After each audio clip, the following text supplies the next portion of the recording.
About a year and a half ago, we noticed that our vinyl siding was starting to warp on this one side. We thought it had to do with water because we did have some water damage with that big flood. Over time, it didn't look warped anymore. It actually looked melted. The vinyl actually looked like it was moving down. Something was making it melt, but we really couldn't figure it out until a contractor came out. They had some vinyl siding that was melting off their house.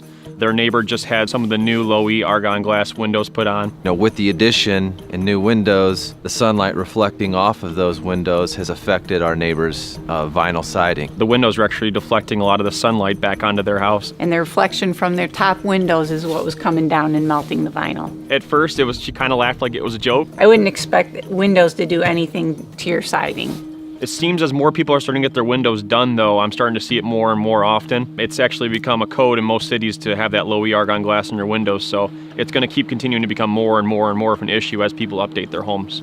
No fault of the neighbor, he just put windows on. It's no one's fault but the manufacturers of vinyl siding. When I came out here in the fall, it was just a small little condensed area.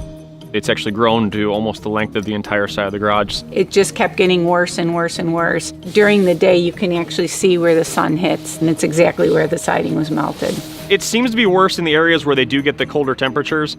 It'll melt down, crinkle up, and then the cold will freeze it, which will then cause it to stick. There wasn't much we could do at that point. Insurance would have replaced it with vinyl siding. But obviously, vinyl wasn't going to be an option because the same thing would have happened. We looked at some other upgrades. Hardie board gave me the most confidence that it would last. We ended up coming up with a pretty intricate design we're going to do on their house, and we're pretty excited to get started with things. But the most important thing is we're getting that Hardie siding on there.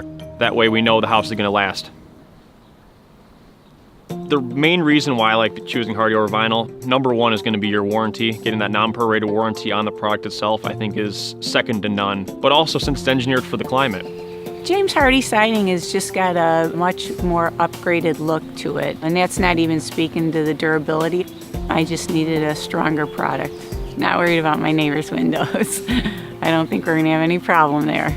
It's a complete feeling. I feel like the house is done and we're good to go for a long time. It makes me want to do the whole inside now.